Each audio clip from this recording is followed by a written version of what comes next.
कंत स्वरूपी विराली श्रीराम जीवना देण्या अर्थ सद्गुरु काका समर्थ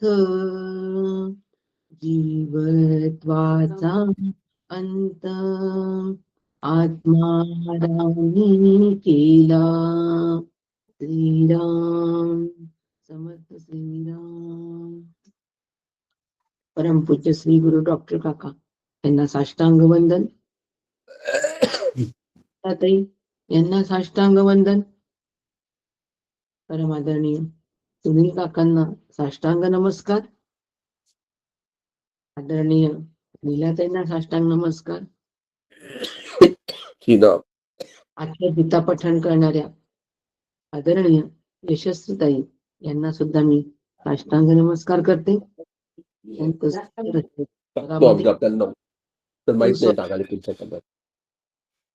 यशस्वीताईंनी आज गीता पठण केले आहे आणि आपण सगळेजण झालेला आहो. अशा यशस्वीताईंना पुन्हा एकदा आणि श्रोते, आपण जगदीशांची मूर्ती आहात. माझे प्रेरणास्थान आपल्याला पण साष्टांग वंदन करते.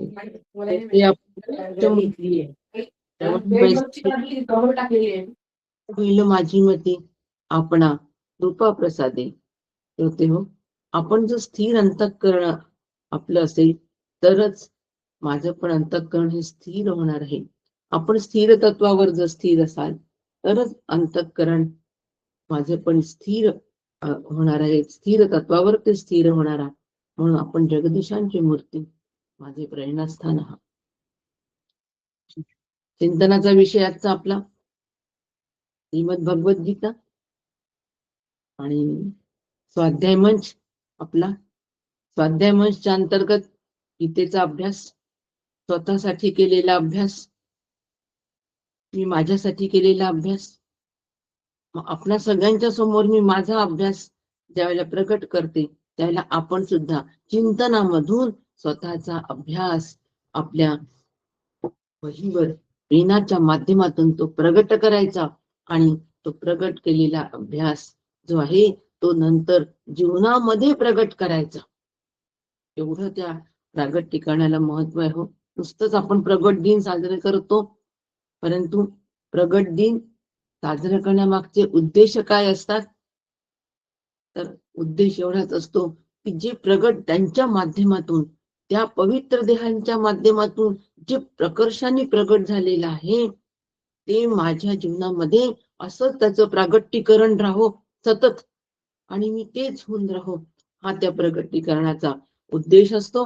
आणि म्हणून चिंतन जे प्रगट होते ते चिंतन बोलण्याच्या माध्यमातून, आपलं श्रवणाच्या माध्यमातून दोन्ही होणारं जे चिंतन आहे हे एकच आहे आणि ते त्याचं प्रागट्यीकरण निश्चितपणे होणार आहे. हाच या स्वाध्याय मंचचा फार मोठा उद्देश आहे. आणि म्हणून गीता स्वाध्याय मंच अध्याय 4 सुरू आहे. यामध्ये आपण 32 श्लोकांपर्यंत आलेलो आहोत आणि मागच्या याच्यामध्ये आपण सगळे यज्ञ बघितले. त्यानंतर आपल्याला अधिकारवाणीमधून ऐकायला मिळालं ज्ञानतप आणि तद्विती प्रणिपातेन परिप्रश्नेन सेवया. सुनील काकांच्या अधिकारवाणीतून आपण बघितलं की सेवा म्हणजे नेमकी काय, कशी गुरुसेवा असते. आणि म्हणून आज आपण बघतो आहे थोडा मागचा गोषवारा घेऊन आज आपण 34, 35, 36, 37 या श्लोकांचा करतो आहे. तर सगळ्यात महत्वाचं म्हणजे जेव्हा आपण हे यज्ञ बघितले सगळ्या पद्धतीचे, या यज्ञामध्ये जरी विविधता असली तरी सुद्धा त्या यज्ञाचा एकच भाव आहे, समर्पण. म्हणजे दर्जा एकच आहे यज्ञाचा. यज्ञ कशासाठी? समर्पणासाठी. त्यात आहुती कशाची द्यायची? समर्पण करायचं, अहंकाराचं, काम क्रोधाचं. आणि परंतु त्या सगळ्या यज्ञांमध्ये कृतीमध्ये विविधता होती आणि त्या सगळ्या यज्ञांसाठी द्रव्य लागत होतं. म्हणजे पदार्थांशिवाय म्हणजे द्रव्यांशिवाय तो यज्ञ होत नव्हता. सगळे यज्ञ जे बघितले त्यात पदार्थाची फार अगदी महत्वाचं अशी भूमिका होती. म्हणजे देवता तिथे हवे होत्या, इंद्रिय हवे होते, प्राण, संयम, हे सगळे द्रव्य म्हणजे सगळी सामुग्री त्या यज्ञासाठी आवश्यक होती. आणि म्हणून प्रत्येक यज्ञ जो आहे हा वेगवेगळ्या कर्माने केला जाणार होता. आणि कर्म तिथे असल्यामुळे कर्माचं प्राधान्य, त्या यज्ञांमध्ये कर्माचं प्राधान्य असल्यामुळे त्या कर्माला फळ येणारच आणि ती फळं नाशिवंत असणारच. हे त्या यज्ञामधून आम्ही समजून घ्यायचं. आणि आता भगवंत आम्हाला त्या यज्ञाच्या पलीकडे घेऊन चालले, तो म्हणजे ज्ञान यज्ञाकडे घेऊन चालले. कशासाठी ज्ञान यज्ञाकडे आम्हाला घेऊन चालले? कारण आत्मा ज्ञानरूप आहे. आत्मा ज्ञानरूप आहे, तो वस्तुतंत्र आहे. म्हणजे कोणत्याही कृतीने तो सिद्ध होणार नाही, कोणत्याही कर्माने आत्मस्वरूप प्राप्त होणार नाही. आणि म्हणून सिद्ध करण्याची आणि प्राप्त करण्याची आवश्यकता पण नाही. हे ज्या वेळेला आमच्या लक्षात येईल, ज्यावेळेला साधकाच्या ही बाब लक्षात येईल, त्यावेळेला तो सर्व साधक कर्माने जे जे मिळतं त्या मिळण्यामध्ये धन्यता त्याला वाटणार नाही. म्हणजे मला वाटणार नाही. त्याला कशाला म्हणायचं हो? मला म्हणायचं. आत्मा ज्ञानरूप आहे आणि ज्ञानरूप असल्यामुळे, वस्तुतंत्र असल्यामुळे काहीतरी करून मिळवण्याची ती गोष्ट नाही. हे माझ्या लक्षात येईल. केव्हा लक्षात येईल?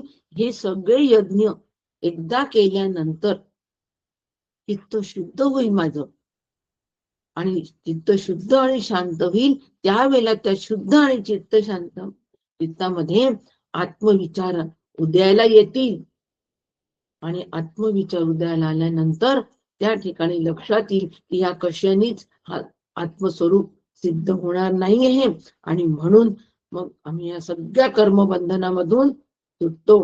आणि कर्माने जे मिळतं त्यात आम्हाला मग धन्यता वाटत नाही. हे एवढं झालंच पाहिजे. ह्या स्वाध्याय मंचाच्या अंतर्गत आजपर्यंतची आपली वाटचाल इथपर्यंत आलीच पाहिजे. आणि म्हणून मग अशा पद्धतीने एकदा लक्षात आलं की मग मात्र या कोणत्याही कर्म बंधनामध्ये अडकत नाही आणि कर्माच्या मागे सुद्धा लागत नाही. आणि हे फार मोठं जे आम्हाला हा विचार दिलेला आहे, हा भगवद्गीतेने दिलाय. आणि म्हणून भगवंत आम्हाला ज्ञान यज्ञ सांगतात आहे. म्हणून वरील सगळे यज्ञ जे आहे हे साधन असल्याशिवाय पूर्ण होत नाही. म्हणून सगळे यज्ञ हे कर्मजन्य आहे.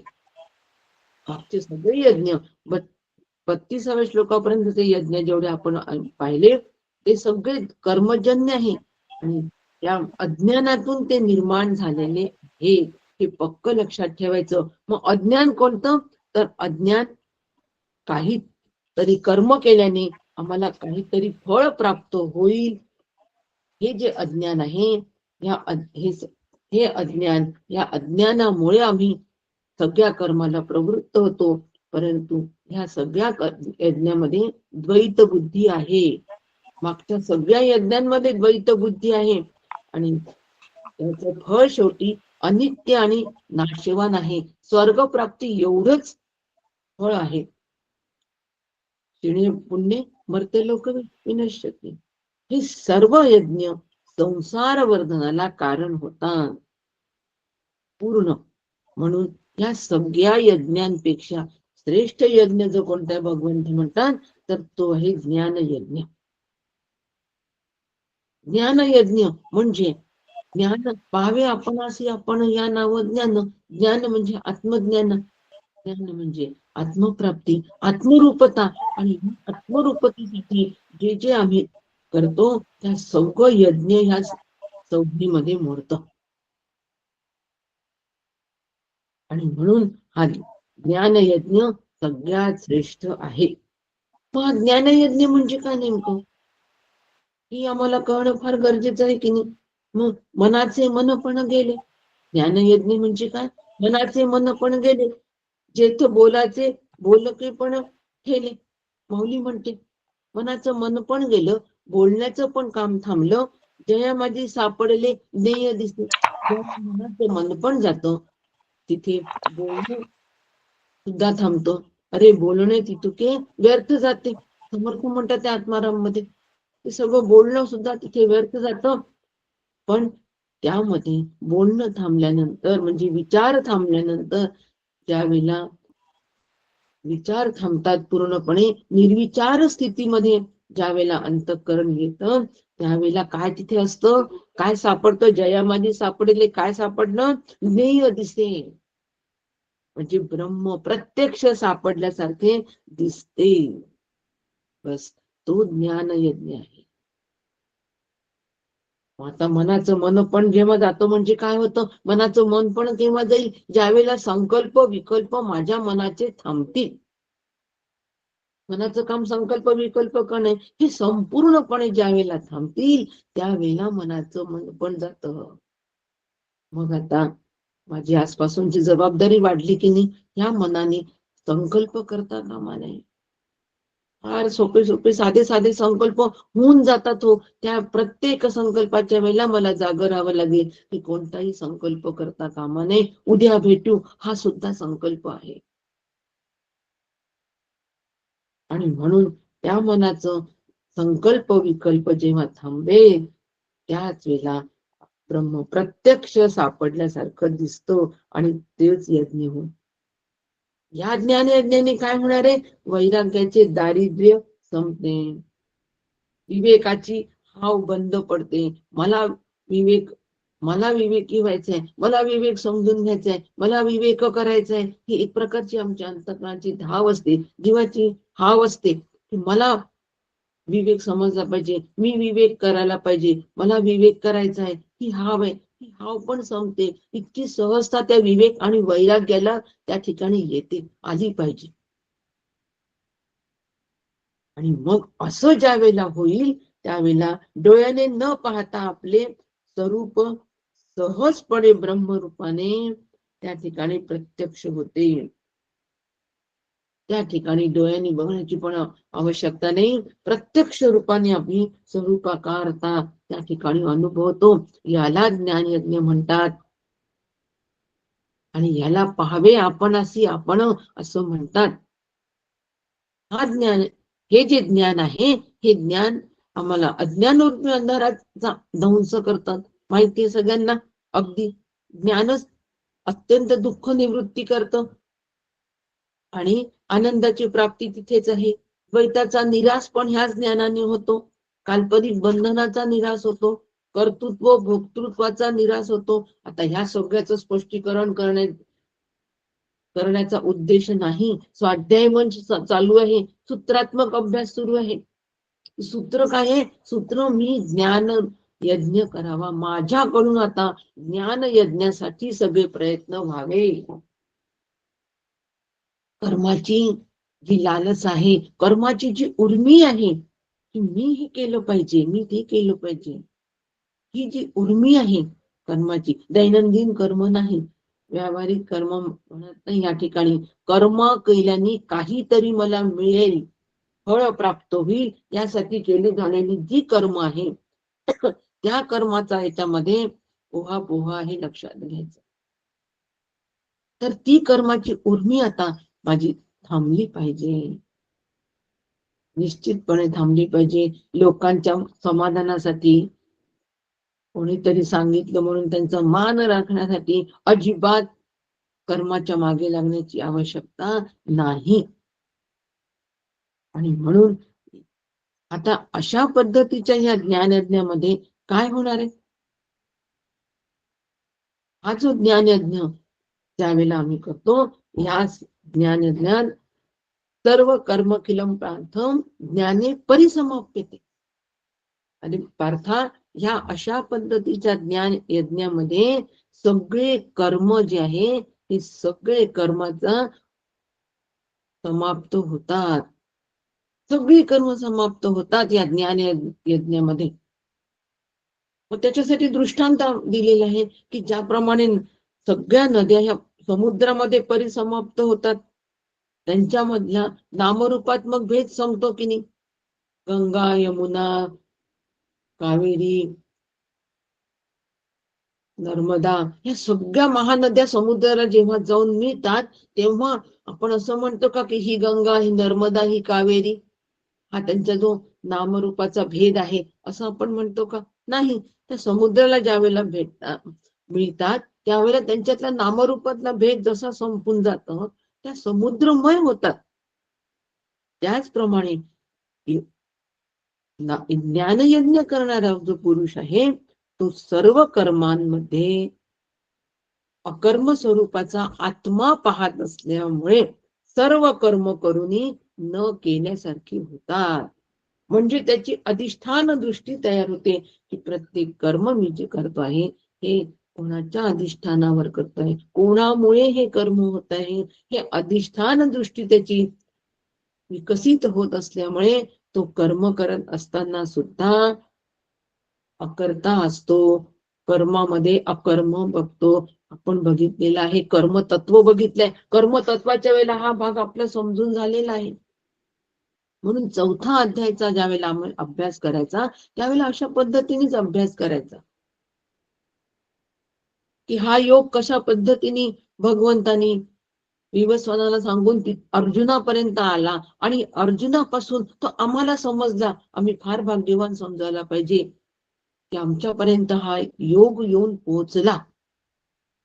आमच्या श्रीगुरूंनी, परमपूज्य श्रीगुरूंनी तो आमच्यापर्यंत आणून पोहोचवला. हो, ही श्रीगुरूंचं महात्म्य आहे.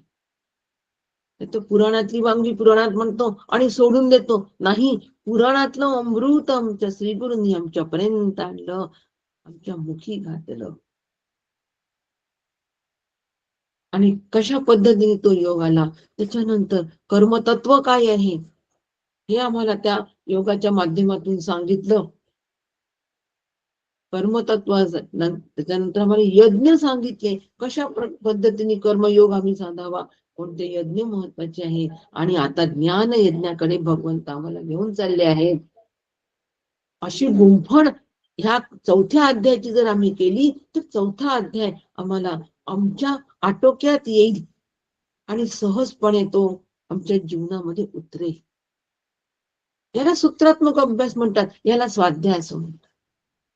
प्रत्येक श्लोकाचं स्पष्टीकरण स्वतःच करून घेतलंय आणि झालेलं पण आहे आपलं. त्याचं परत रोज पुढच्या 8 दिवसामध्ये परत त्याचं परिशीलन करायचं, परत त्याचं पठण करायचं, अध्ययन करायचं आणि एक दिवस सूत्रात्मक अभ्यास करून तो माझ्या जीवनामध्ये उतरवण्याचा अभ्यास करायचा. याला स्वाध्याय असं म्हणतात. आणि म्हणून अधिष्ठान दृष्टी ज्या वेळेला तयार होईल त्याच वेळेला अकर्म स्वरूपाचा आत्मा त्याच्यामध्ये पाहत असल्यामुळे पुरुष कर्म करूनही न केल्यासारखी होतात.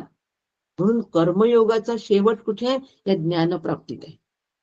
म्हणून हा ज्ञान यज्ञ सर्वात श्रेष्ठ आहे आणि ते सर्वश्रेष्ठ तप आहे. ह्या ज्ञानयज्ञाने काय होणार आहे तर अहंकाराचा नाश होणार आहे. स्वस्वरूपाचं दर्शन हेच महान तप आहे. आणि म्हणून आता हे ज्ञान जर मला प्राप्त करायचं असेल, आत्मज्ञान मला घ्यायचं असेल, मीच मूळचा आत्मरूप आहे, हे ज्ञान जर मला प्राप्त करून घ्यायचं असेल, त्या ज्ञानाला मला प्राप्त व्हायचं, प्राप्त करून घेणं, ज्ञान प्राप्त करून घेणं अशी मांडणी करण्यापेक्षा मी त्या ज्ञानाला प्राप्त मला जो करून घ्यायचं असेल, ज्ञानाला मला प्राप्त व्हायचं आहे, ही मांडणी बरोबर आहे. हो, ही सुरुवातीची मांडणी आहे. मला ज्ञान प्राप्त करून घ्यायचंय, नाही, मला मी ज्ञानाला प्राप्त झालो पाहिजे, ही मांडणी बरोबर आहे. आणि असं जर व्हायचं असेल तर मग त्यासाठी काय करायचं आपल्याला सुनील काकांनी छान सांगितलं आहे. तद्विती प्रणिपातेन. वेळ मिळाला तर आज आपण परत सविस्तर घेऊ. तर काकांनी सांगितलेलं आहे त्याची परत आज सगळ्यांनी रिव्हिजन करा. तद्विती प्रणिपातेन म्हणजे काय? श्री गुरूंना साष्टांग नमस्कार करा, श्री गुरूंची सेवा करा आणि प्रश्न विचारा.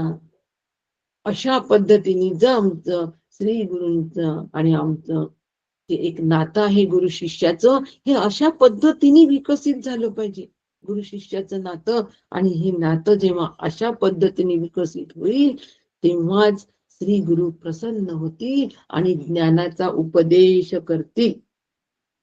आणि हे ज्ञान, या ज्ञानाला मी प्राप्त होईल. आधी ज्ञान प्राप्त करायचं परोक्षत्वाने, मान्य, परोक्षत्वाने ते ज्ञान मला प्राप्त करायचं आहे. पण श्री गुरूंच्या कृपेने मी त्या ज्ञानाला प्राप्त होणार आहे. फार बारीक मांडणी बरं, दोन्ही वाक्य लिहून घ्या. परोक्ष ज्ञान प्राप्त करण्यासाठी जे जे आम्हाला करावं लागतं ते सगळं तप आहे, तो सगळा यज्ञ आहे, तो ज्ञान यज्ञ आहे. आणि तो श्री गुरूंशिवाय सफल होणे नाही. जसं सगळे वैदिक यज्ञ ब्राह्मणांशिवाय सफल होत नाही. पौरोहित्य त्या ठिकाणी हवंच अगदी. आम्ही आमच्या मनाने करून होत नाही यज्ञ. होतं का हो? करायचा यज्ञ. मग तो जो चंडी याग केला, करायचा चंडी याग करायचा म्हटल्यानंतर सगळं सामुग्री आम्ही आणून ठेवतो, परंतु तो कसा करायचा हेच माहित नाही. काही मनाने हवन करू का आपण? नाही. त्या ठिकाणी आम्हाला पौरोहित्य स्वीकारावंच लागेल कोणाचं तरी.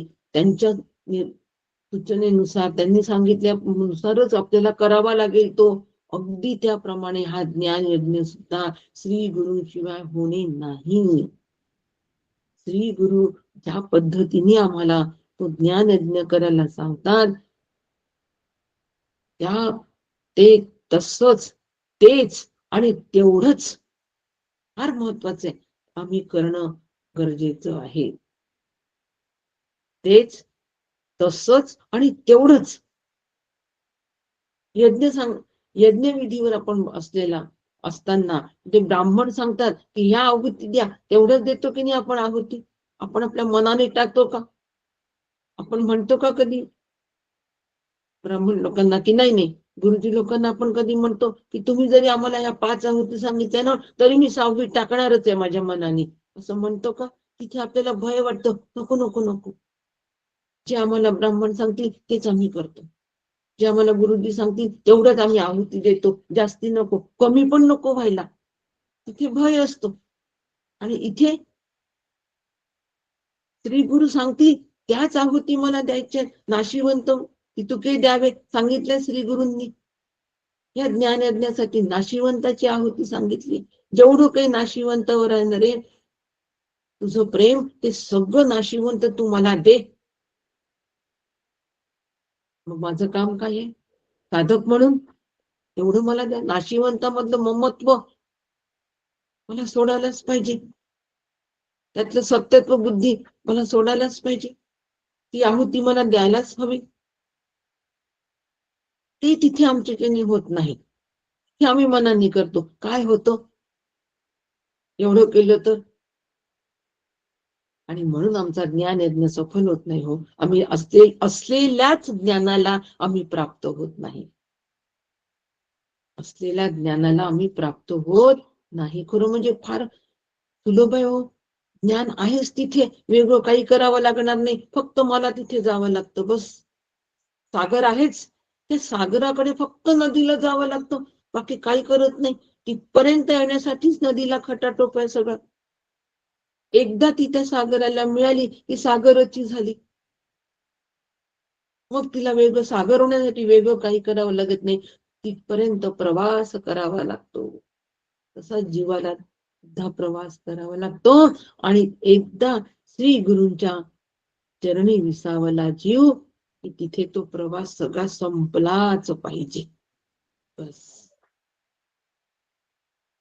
ज्ञान यज्ञ. आणि हा ज्ञान यज्ञ श्री गुरूंशिवाय शक्य नाही, म्हणून त्यांची सेवा करावी. म्हणून माऊली म्हणते की ज्ञानाचा पुरुठा आहे. पुरुठा म्हणजे घर आहे, ज्ञानाचे घर आहे. आणि सेवा हा दारवंट आहे. तिथे त्या घराला श्री गुरु हे ज्ञानाचा आगर आहे.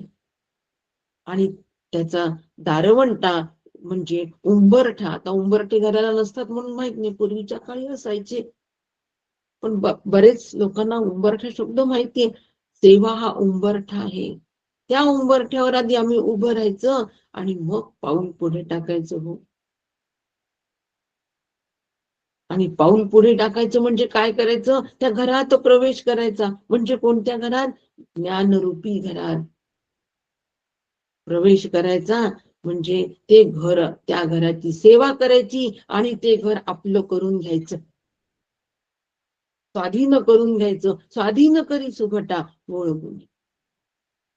संतांना आपलंसं करावं, श्री गुरूंना आपलंसं करावं. मग श्री गुरूंना आपलंसं करावं म्हणजे मग याचा आम्ही फार वेगळे अर्थ धरतो. आजचा विषय आपला हा नाहीये. आजचा विषय इतकाच आहे की मला आत्मज्ञान प्राप्त करून घेण्यासाठी, आत्मज्ञानाला मी प्राप्त होण्यासाठी मला श्री गुरूंचीच सेवा करावी लागेल. तनु मनु जीवे चरणासी लागावे, अगरवता करावे दास्य सफळ. आणि मग अशा पद्धतीने ज्या वेळेला आम्ही सेवा करू, त्यांना प्रणिपात तद्विधी प्रणिपातेन, त्यांना साष्टांग नमस्कार म्हणजे संपूर्ण शरणागती. तनु मनु जीवे चरणासी लागावे, संपूर्ण शरणागती ज्या वेळेला आम्ही करू, त्याच वेळेला श्री गुरु प्रसन्न होणार आहे. आणि मग जे आम्हाला अपेक्षित आहे की नाही, ते अपेक्षित ते सांगणार आहे. माऊली म्हणते, मग अपेक्षित जे आपले तेही सांगत पुसिले. एवढी जबाबदारी आहे पहा शिष्याची. मला अपेक्षित काय आहे? जीवाला काय अपेक्षित असावं? जीवाला फक्त मी जीव हा मूळचा, म्हणजे मी मूळचा ब्रह्मरूप कसा आहे, एवढंच फक्त मला श्री गुरूंकडून सांगणं अपेक्षित असावं. नाही, आम्ही की नाही गुरूंच्या दर्शनाला गेलो आणि त्यांनी आमच्या डोक्यावर हात ठेवला आणि मग काय, हो, हात ठेवल्याबरोबर इतकं छान वाटलं. काय वाटलं छान ते नाही सांगता येत. छान वाटलं, अहो ती आत्मानुभूती होती. छान वाटलं जे आहे सांगू शकत नाही, ते शब्दाच्या पलीकडचं होतं. ते अपरिवर्तनीय असावं, त्यासाठी श्री गुरूंचा वरदहस्त नेहमी असावा.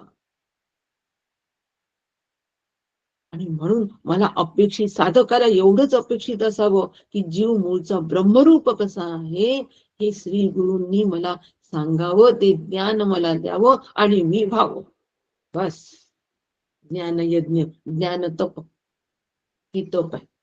श्री गुरूंनी सांगावं तत्वमसी आणि अहम ब्रह्मास्मी साठी मी प्रयत्न करावा, अखंड, सतत, नित्य, अनु. त्यासाठी श्री गुरूंची सेवा, त्यासाठी त्यांना नमस्कार. उठ सूट नमस्कार नाही हो, दिसले की नमस्कार, दिसले की नमस्कार नाही होणार. ती वृत्ती हवी, समर्पण ही वृत्ती नमस्काराच्या माध्यमातून दिसते. श्री गुरूंना समर्पण कशाचं? जीवभावाचं समर्पण. तुझ्या पदी वाहिला मी जीव भाव सारा. काका म्हणतात, त्यांच्या पदी जीव भाव सगळा समर्पण करायचा आहे. त्याला काय म्हणतात? प्रणिपात, तो नमस्कार, ती शरणागती. असं अशा पद्धतीची शरणागती आणि सेवा जर असेल तर मग जेणे अंतःकरण बोधले, मग अंतःकरणाला बोध देतात श्री गुरु, आणि मग ते बोध रूप होऊन राहत. म्हणून श्री गुरु शिवाय हा ज्ञान यज्ञ सफल होत नाही, तो लक्षात ठेवायचं. जसा कोणताही धार्मिक विधी हा गुरुजींशिवाय, ब्राह्मणांशिवाय सफल होत नाही, अगदी त्याही पेक्षा कितीतरी महत्वाची ही गोष्ट आहे, श्री गुरुशिवाय हे होणे नाही. आणि म्हणून या ठिकाणी आम्हाला भगवंत सांगतात आहे की अशा पद्धतीने एकदा हा जो श्लोक आहे तद्विती प्रणिपातेन, सविस्तर अभ्यास काकांनी याच्यावर दिलेला आहे, सविस्तर दिलाय. कधी वेळ मिळाला तर आपण परत या ठिकाणी या श्लोकाकडे येऊ आणि विचार करू. आज तर शक्य नाही, परंतु बघू. नाहीतर सुनील काका आपल्याला परत समजावून सांगतील. पण ह्या एवढ्या श्लोकाचा सविस्तर अभ्यास आम्ही केलाच पाहिजे. कोणत्या निष्ठा आहेत, कोणत्या निष्ठा आम्हाला सांभाळायच्या आहेत, सेवा कशा पद्धतीची करायची आहे. या काकांनी 5 निष्ठा सांगितल्या, त्याचा सविस्तर अभ्यास झाला. किती पूर्ण गुरु सेवा. श्री गुरु हेची परब्रह्म ऐसा जयाचा सप्रेम निज भाव, हीच गुरु सेवा उत्तम उत्तम. नाथांनी सांगितलंय सगळ्यात महत्वाची गुरुसेवा जर कोणती आहे, उत्तमातली उत्तम गुरुसेवा जर कोणती असेल तर माझे श्री गुरु प्रत्यक्ष ब्रह्मरूप आहे, हा माझा सप्रेम निज भाव असावा. फार महत्वाचे शब्द असतात संतांचे. एक एक शब्द सामर्थ्य संपन्न असतात.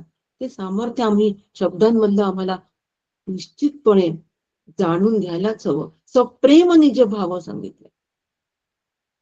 श्री गुरु आमचे प्रत्यक्ष ब्रह्मरूप आहे, झालं.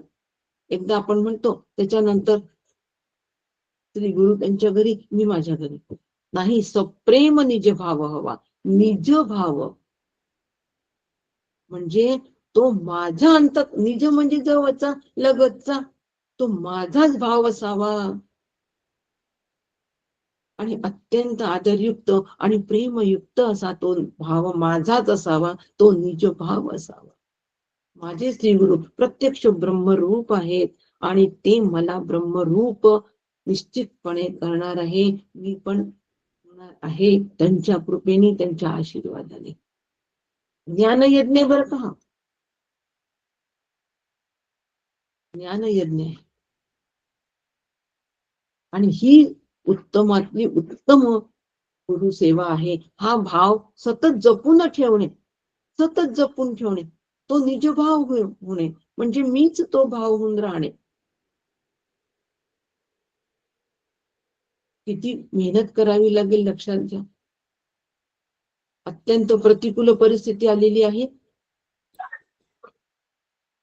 आणि त्या प्रतिकूल परिस्थितीमध्ये आता आम्ही कोलमडून जातो आहे. या ठिकाणी तो निजभाव जर असेल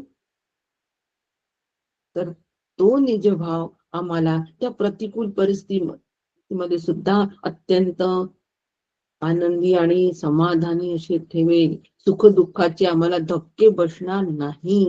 त्याला निजभाव असं म्हणतात. त्या भावाला, तो निजभाव म्हणजे तो माझाच असल्यामुळे मी त्या भावालाच प्राप्त होणार आहे. मग याच्यासाठी कमी मेहनत करावी लागते का हो? प्रतिकूल परिस्थितीमध्ये धैर्य पाला पाचोळ्यासारखं उडून जातो, विचार पाला पाचोळ्यासारखे उडून जातात हो प्रतिकूलतेमध्ये. आणि एकाला दुसरा सुद्धा काय धीर देत असतो, तुमचं बरोबर आहे, अशा वेळेला धीर जातच असतो, अशा वेळेला वाईट वाटतच असतो. एकाला दुसरा धीर देतो अशा पद्धतीचा, त्याचं धैर्य सगळं गळून जातं, असलेलं पण धैर्य गळून जातं. आणि त्या गळलेल्या धैर्यामध्ये परत उभं राहायचं, परत उभं राहायचं सोपी गोष्ट आहे का? प्रत्येकाला हा अनुभव आहे की त्याच्यामध्ये उभं राहणं एवढं कठीण आहे. धैर्याने मना श्रेष्ठ धारिष्ट जीवी धरावे. ते श्रेष्ठ धारिष्ट मला जीवी धरावे, त्यावर मी स्थिर असावं. ज्ञानतोप, हे ज्ञानतोप आहे. आणि म्हणून अशा पद्धतीने आम्ही हे ज्ञान यज्ञ जर केला तर मग मात्र हा ज्ञान यज्ञ जर आम्ही आमच्याकडून संपन्न होत असेल, झाला असेल, तर आम्हाला कोणतं फळ मिळतं? तो ज्ञानयज्ञ आमच्या ठिकाणी सफल झालाय हे आम्ही कसं समजायचं? नुसतं ज्ञानयज्ञ करायचं, मी ब्रह्म आहे, मी ब्रह्म आहे, मी ब्रह्म आहे, झालं एवढ्याने हा पुरेसा आहे का? अजिबात नाही. त्याचे परिणाम आम्हाला बघावे लागतील की नाही? निश्चितपणे ते पण परिणाम आम्हाला बघावे लागतील. मग कोणते असे परिणाम आमच्या, ते कोणते लक्षण आहेत, त्याचं काय हे आहे, ते आम्हाला भगवंतांनी 35व्या श्लोकामध्ये सांगितले हो, की अरे बाबा अर्जुना, भगवंत म्हणतात अशा पद्धतीचा जर ज्ञान यज्ञ तुझा झाला असेल तर मग मात्र कशा पद्धतीचा ज्ञान यज्ञ, सर्व कसा, त्याचं स्वरूप काय त्या यज्ञाचं, सर्व भूत मात्रांमध्ये असलेले आत्मतत्व, शरीर, इंद्रिय, प्राण, बुद्धी, चित्त, अहंकार या अज्ञानाच्या पलीकडे आहे. ते नाम रूप गुण धर्म विकार रहित आहे. जागृती, स्वप्न, सुषुप्ती याच्या पलीकडे ते आहे. त्या जागृती, स्वप्न, सुषुप्तीमध्ये ते आहे. त्याच्या अधिष्ठानावर जागृती, स्वप्न, सुषुप्ती आम्ही अनुभवतो आहे. आमचे व्यवहार आहेत. कशाच्या अधिष्ठानावर? त्या आत्मतत्वाच्या अधिष्ठानावर. तो आत्मा कसा आहे? तो विकार रहित आहे. ज्ञान यज्ञ कसा व्हायला पाहिजे? आधी यज्ञ कसा व्हायला पाहिजे महत्वाचं, मग त्याचे काय परिणाम आहेत हे पाहायला पाहिजे. मान्य आहे की नाही? आणि म्हणून तो आत्मा तसा विकार रहित आहे. हा आत्मा कूटस्थ साक्षी चैतन्य स्वरूप, सच्चिदानंद स्वरूप आहे. हे जर मी जाणलं तर निसंशय ज्ञान होतं. काका मांडुक्यमध्ये काकांची फार सुंदर ओवी आहे. काका म्हणतात, आत्मा स्वयंप्रकाशी सच्चिदानंद राशी ज्ञान स्वरूप अविनाशी एकमेव. हे मी जाणलं पाहिजे.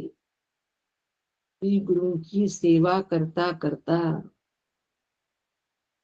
श्री गुरु तेच परब्रह्म ऐसा जयाचा सप्रेम निज भाव. फार महत्वाचे शब्द. श्री गुरूंचा प्रत्येक शब्द हा सामर्थ्य संपन्न असतो, लक्षात ठेवा. म्हणून तयाचे बिसाचे शब्द म्हटलाय ना, सुखे म्हणून येती वेद. ही गुरुनिष्ठा. म्हणून जागृतीचं भान स्वप्नी होय जे ज्ञान. जागृती म्हणजे जे भान असतं आम्हाला, आणि स्वप्नामध्ये जे ज्ञान होतं. जागृतीतलं भान लक्षात ठेवायचं, स्वप्नामधलं ज्ञान लक्षात ठेवायचं. ते सगळं आत्माची चेतन, ते सगळं आत्मस्वरूपाच्या अधिष्ठानावर होत. तो ज्ञानरूप आहे, तो मी आहे. महत्वाचं काय आहे? तो ज्ञानरूप आहे, तो ज्ञानरूप नाही, तो मी आहे. ती गाडी माझ्यापर्यंत आणायची. हे जर आम्ही जाणलं अर्जुना, हे जर तू जाणलंस ना रे बाबा, तर तू परत मोहाला प्राप्त होणार नाहीस. अजिबात तू मोहाला प्राप्त होणार नाही. नष्ट मोह स्मृतिर्लब्ध. एकदा मोह गेला, गेला तर गेलाच. मग दृढ अपरिवर्तनीय आणि अपरोक्ष.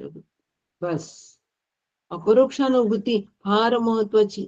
ती ह्या ज्ञान यज्ञानी येणार आहे, ज्ञान तपानी येणार आहे. आणि म्हणून या मोहाच्या दोन वृत्ती आहेत.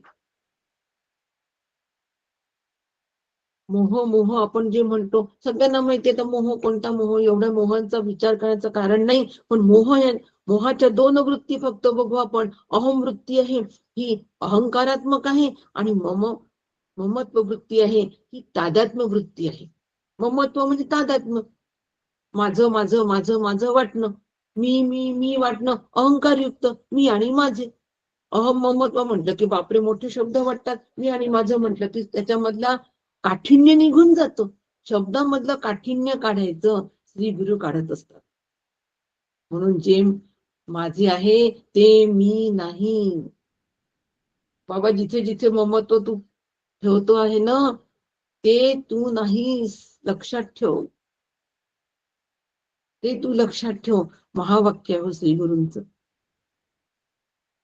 जे माझं आहे ते मी नाही. कोरून ठेवायला पाहिजे अंतःकरणात. नुसतं वहीमध्ये नाही, अंतःकरणामध्ये गेलं पाहिजे. वहीतून अंतःकरणात हा प्रवास आहे.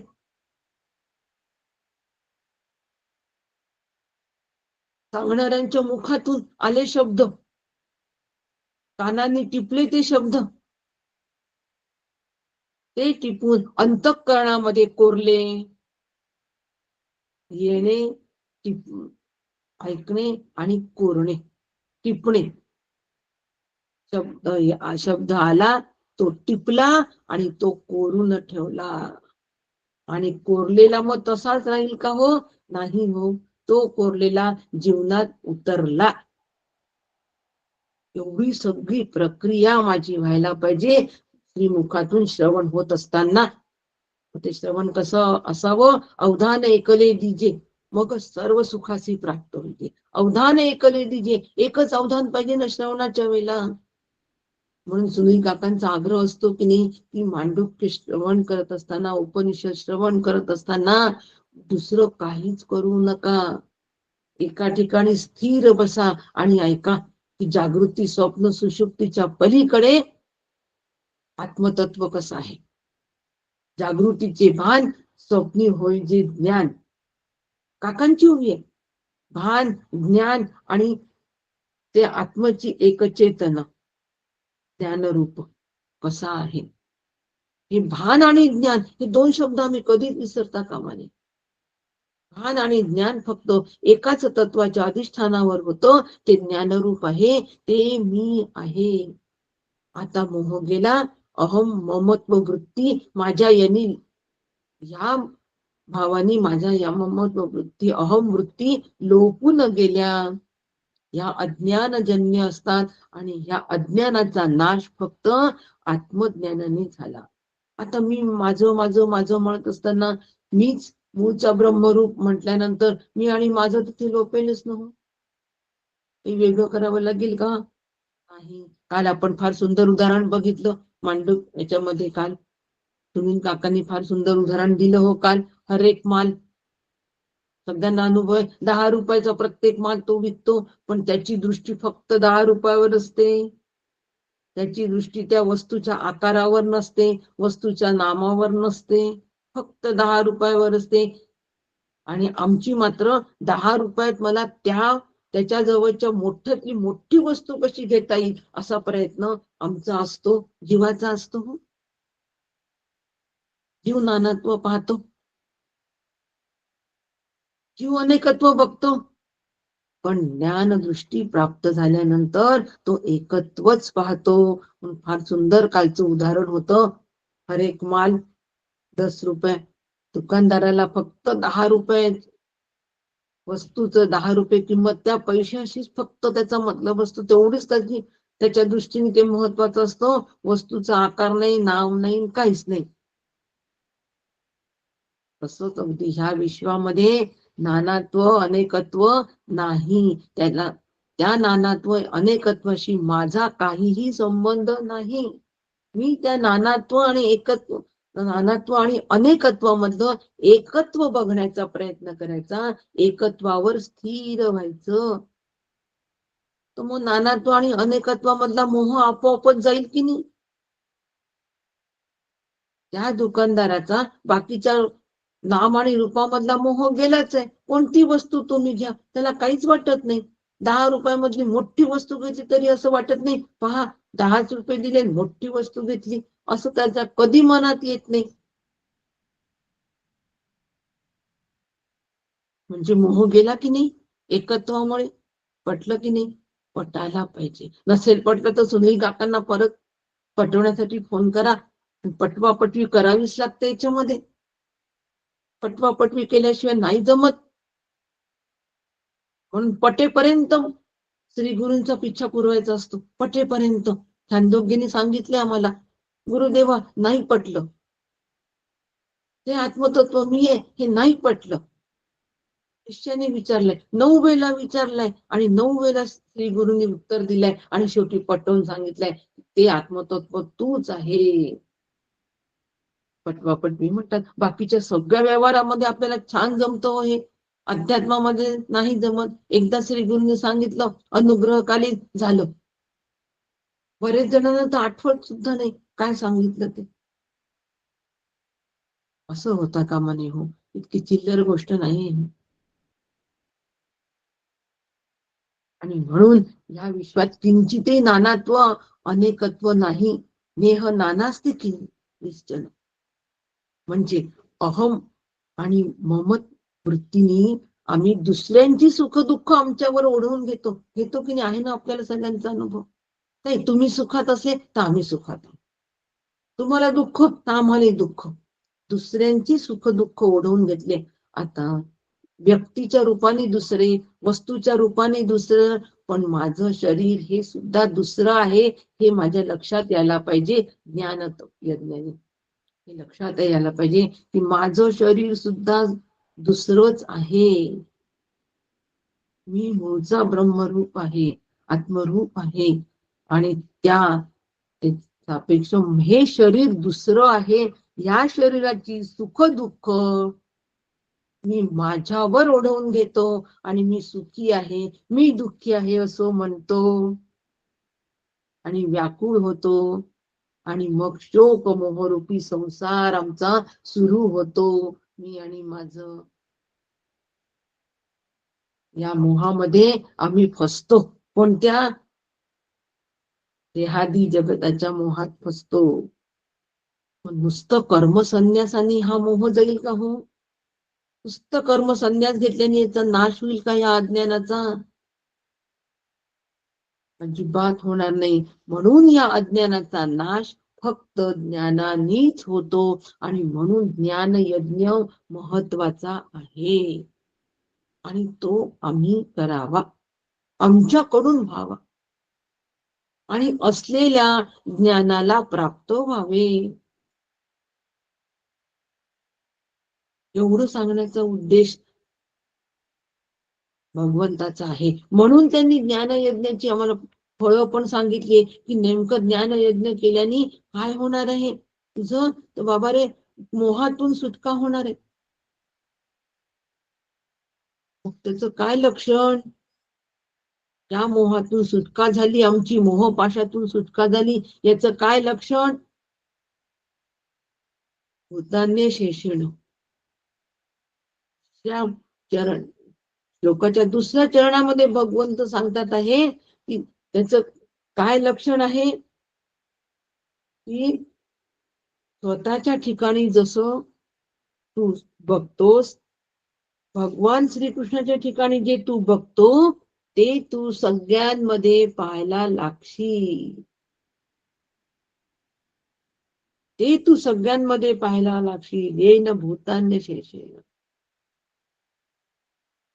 जे स्वतःमध्ये तू पाहायला शिकशील. काय स्वतःत पाहायला शिकशील? स्वतःमध्ये पहिले आत्मतत्व पाहायला शिकशील. हाच आत्मा ब्रह्म आहे. आधी आत्मज्ञान आणि मग ब्रह्मज्ञान आहे. एकदम ब्रह्मज्ञान नाही, ब्रह्म सगळीकडे एकदम नाही दिसणार, आधी स्वतःमध्ये बघावं लागेल. म्हणून तर मांडुक्याचा विचार चालू आहे. जागृती, स्वप्न, सुषुप्ती, त्यामध्ये आत्मतत्व ते मी आहे स्वतःत बघणं सुरू आहे. म्हणून जागृतीकालीन व्यवहार, सगळे व्यवहार जे आहेत ते मिथ्या आहेत ते बघणं सुरू आहे. आधी स्वतःची तपासणी करणं सुरू आहे आणि मग तपासणी झाल्यानंतर जे आम्हाला गवसेल ते मी सगळीकडे बघायला शिकेल असं भगवंतांना म्हणायचं आहे. आणि हे मोह गेल्याचं लक्षण आहे. सर्व खलिदम ब्रह्म, सर्वम खलिदम ब्रह्म. जे जे भेटी भूत ते ते मानिजे भगवंत. आता एकाच्या बोलण्याने मला जर आनंद होतो आणि दुसऱ्याच्या बोलण्याने जर भय वाटत असेल किंवा दुःख होत असेल तर मग जे जे भेटी भूत जमलं का नाही, मोह गेला का नाही, हे त्याचे ठोकताळे आहेत. हे ठोकताळे आम्ही वापरावे, सतत वापरावे. आणि मी कुठे आहे हे तपासत राहावं. स्वतःला ठोकत पिटत तयार करावं साधकांनी. साधकत्व फुलवायचं जर असेल तर स्वतःला ठोकत पिटत राहावं, पण कशानी? काडीनी नाही, तत्वज्ञानाच्या काडीनी, श्री गुरूंकडून आलेल्या उपदेशाच्या काठीनी स्वतःला ठोकत पिटत राहावं. श्री गुरु सांगतात आहे, एकाच्या बोलण्याने खूप आनंद सुख झालाय, एकाच्या बोलण्याने दुःख झालंय, एकाच्या बोलण्याने भय वाटतंय. नक्की समजा की येन भूतान शेषेण झालेलं नाही. जे जे भेटे भूत ते ते जाणीजे भगवंत नाही. त्या मोहामध्ये मी आहोच की मला यांनी चांगलं म्हटलं पाहिजे, यांनी दुःख चांगलं म्हटलं तर दुःख झालं म्हणजे यांनीही चांगलं म्हटलं पाहिजे. हा मोह तिथे आहेच. हे जाणणं, हे नीट समजणं, त्यासाठी ज्ञानयज्ञ.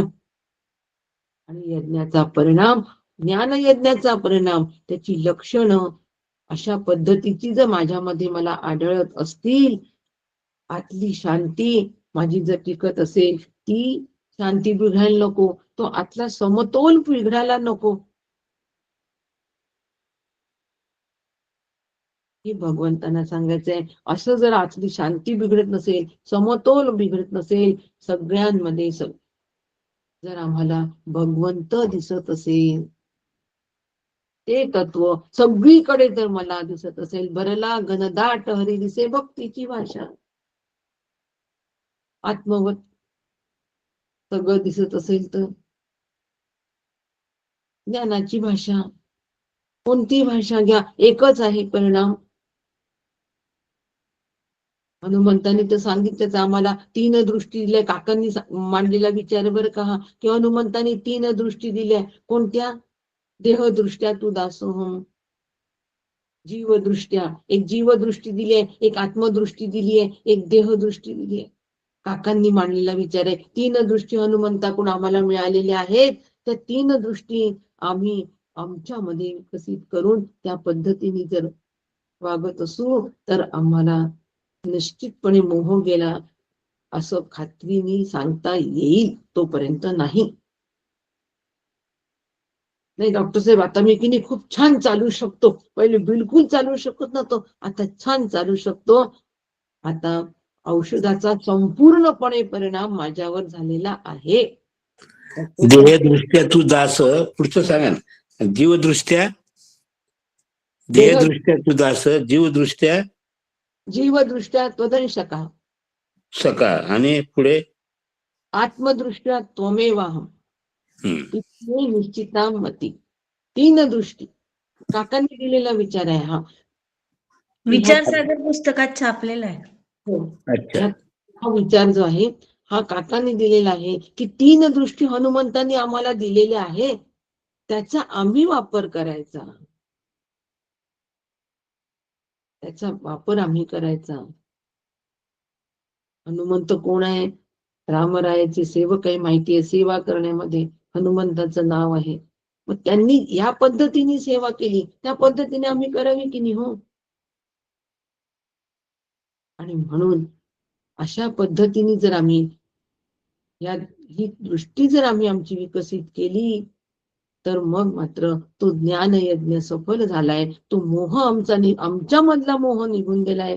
ऐसे ज्ञान प्रकाशे पाहिलं, पावली म्हणते, ऐसे ज्ञान प्रकाशे पाहिलं. त्या ज्ञान प्रकाशाने काय होईल? तै मोहांधकार जाईल. मोहाचा अंधकार या ज्ञान प्रकाशाने जाणार आहे. जय श्री गुरु कृपा होईल पार्थगा. आणि ही गुरु कृपा आहे, ही श्री गुरु कृपा आहे. आणि म्हणून आमचा ज्ञानयज्ञ सफल होत आहे की नाही त्याचे हे जे प्रमाण दिले आहेत हे आम्ही तपासत राहिलो पाहिजे. हो, नाही तर नुसतं ज्ञानयज्ञाचे परिणाम, त्याची लक्षणं एवढं लिहून नाही जमणार. की माझ्यामध्ये येतात आहे की नाही हे तपासणं माझं काम आहे. त्यासाठी स्वाध्याय मंच, स्वतःचा अभ्यास स्वतः करायचा. मी आपल्याला शिकवत नाहीये. शिकवण्याचं काम झालंय. श्रीगुरूंनी केलंय, काकांनी केलंय, गडावर शिकवलंय, गीता लिहून ठेवली, पुस्तक लिहून ठेवलंय, सांगितलंय. आता सांगितलेलं मला त्याचं रवंथ करणं माझं काम आहे आणि अंगी लावून घेणे माझंच काम आहे. अंगी श्रवण म्हणून स्वाध्याय मन सुरू केलं. मी बोलते म्हणून आपल्याला वाटतं की वा काकू काय चांगलं सांगतात ते, पण आपण काय छान चिंतन करता. वक्तव्य काय छान वक्तव्य टिपता. हा बघितलंच आगम प्रकरणाचं वक्तव्य आपल्या मधल्या एका साधकांनी लिहिलेच आहे. गेले कित्येक वर्ष आशाताई पांडे, शिल्पाताई सहस्त्रबुद्धे आपल्या ग्रुपवर टाकतच आलेले आहेत.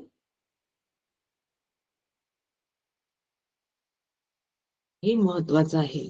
माझं अभ्यास मी स्वतः तयार करणं अत्यंत गरजेचं आहे. हो, आणि म्हणून भगवंत म्हणतात की अशा पद्धतीचा ज्ञान यज्ञ जर तुझ्याकडून होत असेल रे बाबा अर्जुना, तर तू कितीही महापापी असतील, 36वा श्लोक आहे, तू कितीही महापापी असतील तरी तू ज्ञानाग्नीमधून तरुण जाशील. महापापी असतील तरी. आता साधक आणि महापापी हे शक्य तरी आहे का? मग साधकाची कोणती पाप आहेत? काकांनी साधनेची 5 पाप सांगितली ना, ती बघून घ्या. वेळेअभावी नाही सांगता येत.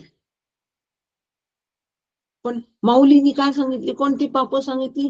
तू कल्मशाचा आगरू, तू भ्रांतीचा सागरू, व्यामोहाचा डोंगरू होऊनी असशी. इतकं जरी तू हे जरी पाप तुझ्याकडून होत असेल ना बाबा, की तुला भ्रम आहे, तुला मोह आहे,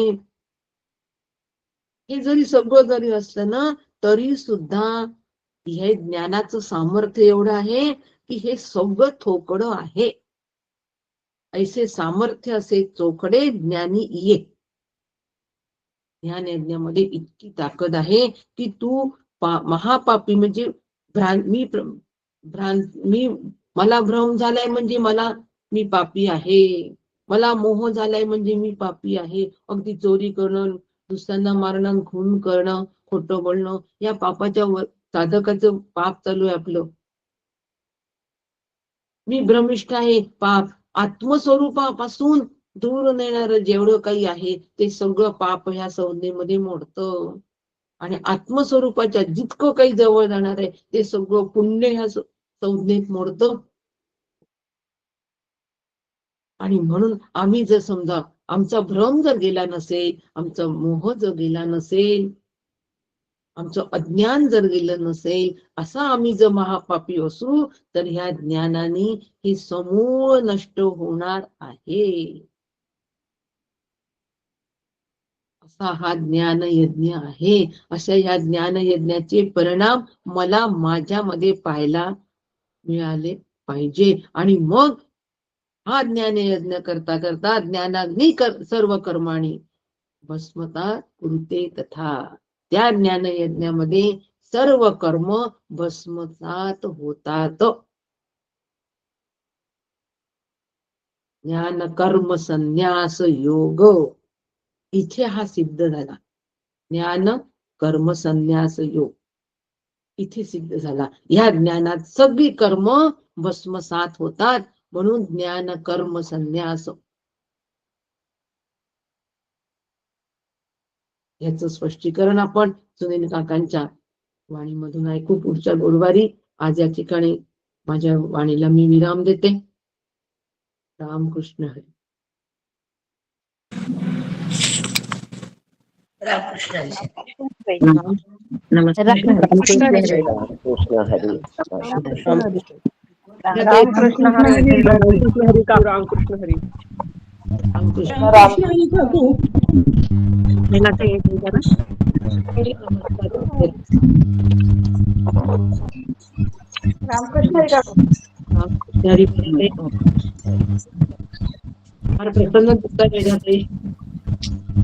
जय श्रीराम काकू, जय श्रीराम. श्रीराम. वाचलेलं आठवलं की छान वाटतं. रामकृष्ण काकू. आम्ही वाचलेला परत ऐकलं की छान वाटतं. नमस्कार. उषाताई रामकृष्ण हरी. नमस्कार. रामकृष्ण हरी बाबी. रामकृष्ण हरी. रामकृष्ण हरी. रामकृष्ण. प्रतिभाताई रामकृष्ण. रामकृष्ण. एक विचारू का? हो हनुमंतांनी 3 दृष्टी दिल्या म्हटलं, हो देहदृष्टी, जीवदृष्टी आणि आत्मदृष्टी. तर प्रतिभाताई देहदृष्टी विचारू ना? हो विचारा, नाही तर मग फोन करून विचारा मला. नाही, अगदी एकच वाक्य विचारायचंय, जास्त काही नाही. हा. देहदृष्टीने तू दास आहे असं म्हटलं, तर जीवदृष्टीने काय दिलं? अंश ममे वंशो जीवलोके. अच्छा हा अच्छा वंशो जीवलोके. अच्छा, तेवढंच. हा अंश आहे. हो.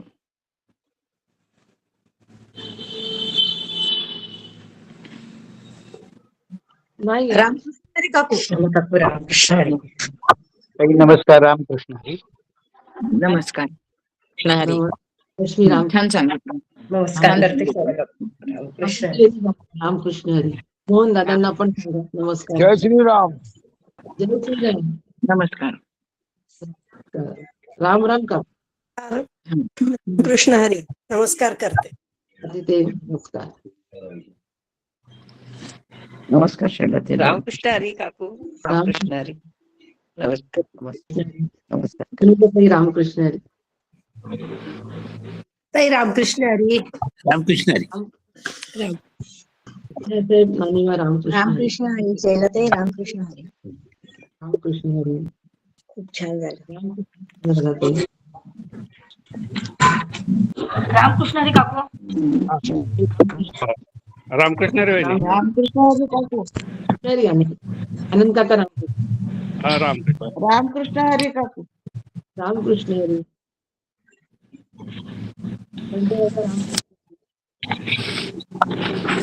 रामकृष्ण हरी काकू. रामकृष्ण हरी. रामकृष्ण हरी काकू.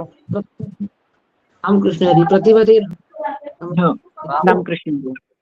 रामकृष्ण हरी. शैलताई अनघाताई रामकृष्ण हरी. खूप छान झालं.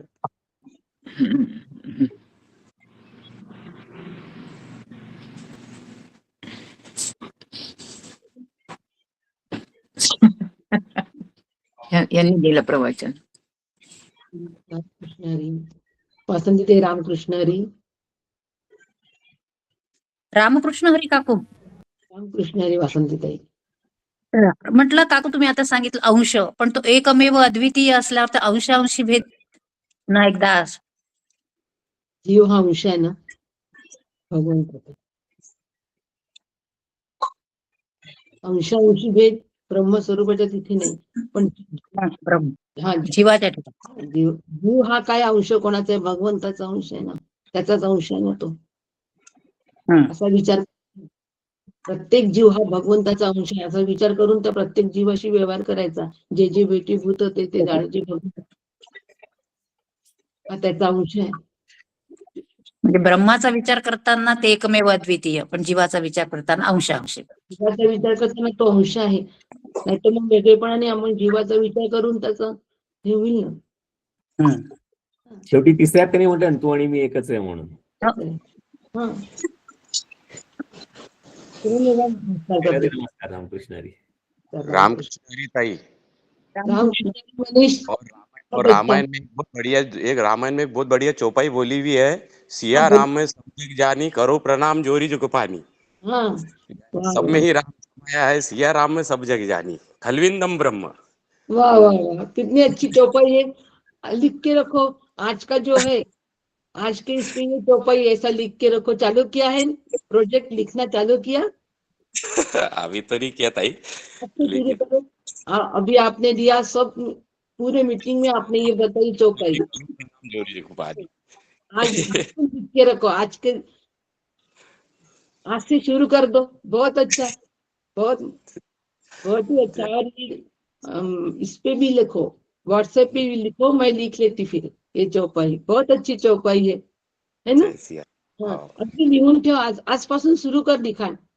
जय श्री राम. हो, बिलकुल आज कॅमेरा ऑन करून तुला हे सांगावंसं वाटलं. हे फार आनंदाची गोष्ट आहे. खूप छान. आजचं थोडस लिही आणि आजच्या याला ती ही चौपाई आहे एवढंच लिही. 4 ओळी बस. एवढा वेळ मिळेल की नाही 4 ओळी लिहिण्यासाठी? हो, 5 ओळी लिही. बिलकुल भेजू. मला फोन कर. मी वाट बघते तुझी आज. जय पाहू ना? श्रीराम. वाट बघू ना? हा? हो हो ताई. मग आता रोज श्री गुरूंच्या वक्तव्यावर एक एक चौपाई लिहायची. संकल्प नवीन वर्षाचा. हम्म. आणि मला कळवायचं. मग तुझं समाधान वाढेल अरे याच्यामध्ये. खूप समाधान मिळेल तुला. छान अभ्यास आहे. जय श्रीराम ताई. जय श्रीराम.